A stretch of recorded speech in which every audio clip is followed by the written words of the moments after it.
आठवां लाल आ गया, देवकी का आठवां लाल आ गया। जहां धनुष रखा था वहां पहुंच गए भगवान। जाकर कहा मामा जी धनुष देख ले। सबने मना कर दी, नहीं देख सकते। क्यों मना किया है राजा कंस ने? एक ने कहा तेरा क्या जा रहा है, तेरे बाप का बेचारा बच्चा कह रहा है तो देख ले। भैया देख ले। कन्हैया धनुष देखने अंदर चले गए। मामा जी इसके हाथ लगा ले। एक ने कहा नहीं नहीं नहीं। दूसरे ने कहा हाथ ही तो लगाने की कह रहा है बालक, लगा ले भैया लगा ले। हाथ लगा लिया। अब कन्हैया कहने लगे मामा जी या को उठा ले। वो कहने लगे नहीं भैया उठा लो मत। एक ने कहा उठा ले उठा ले। कन्हैया ने धनुष उठा लिया। अब कहने लगे मामा जी या को तोड़ दे। अब दोनों की दोनों कहने लगे लाला तोड़ना मत, नहीं तो हमारी नौकरी चली जाएगी। उसी क्षण भगवान ने धनुष तोड़ दिया। भयंकर गर्जना हुई। राजा कंस सिंहासन से नीचे गिर गया। आ गया काल आ गया। यद्वाद्वयं कृष्णस्य नामंतरं सृजाद्वयं धर्मः रक्षितान् देवं बलराम कृष्णामृतम्। भगवान कृष्ण और बलराम का अंदर प्रवेश होता है। तभी कंस ने कहा अरे भैया कुबलिया पीड़ हाथी को मदिरा पिला दो और कृष्ण बलराम को कुबलिया पीड़ हाथी के पैरों के नीचे कुचल दो। सब कहेंगे हाथी पागल हो गया, कृष्ण बलराम को हाथी ने मार दिया। अब कुबलिया पीड़ हाथी कृष्ण बलराम की ओर दौड़ता हुआ आ रहा है। भगवान ने दादा बलराम से कहा कि दादा दादा इसको बचाओ। तभी बलराम जी दौड़ के गए, दोनों हाथों को घूसा बनाया और दोनों हाथों का घूसा बनाकर चढ़ के कुबलिया पीड़ हाथी के एक मुष्टिका मारी। कुबलिया पीड़ हाथी चारों खाने चित्त हो गया। उसी समय उसके प्राण निकल गए।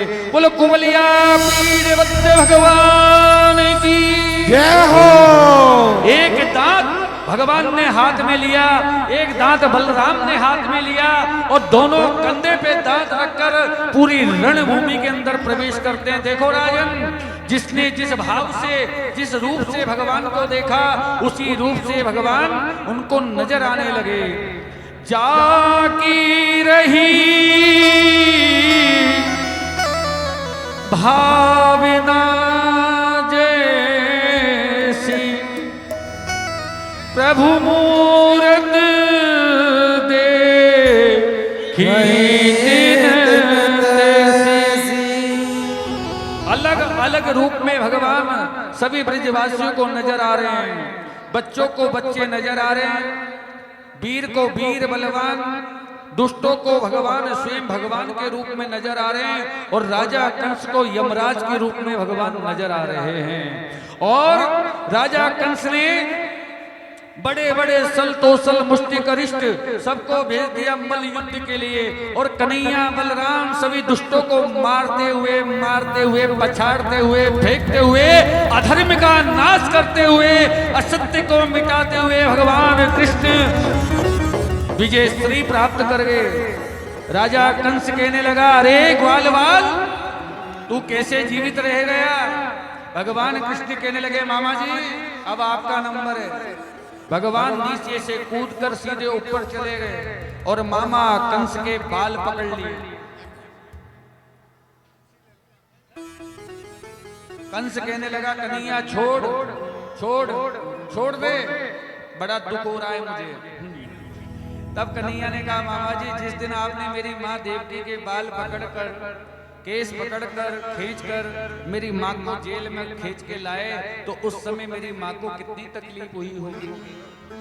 घायल की गति घायल जाने कौन जाने पीर पराई, क्योंकि मामा जाके काटो लगे वही जाने, जिसके जख्म होता है दुख होता है वही दुख को जानते हैं। आज आपके बाल पकड़े तो आपको पता लगा कि कष्ट भी होता है। कंस कहने लगा छोड़ दे छोड़ दे छोड़ दे। कन्हैया कहने लगे मामा जी हमारे अंदर एक बार जिसको पकड़ लेते हैं उसको छोड़ते नहीं है और जिसको एक बार छोड़ देता हूं ना मैं उसको मैं फिर पकड़ता नहीं हूं।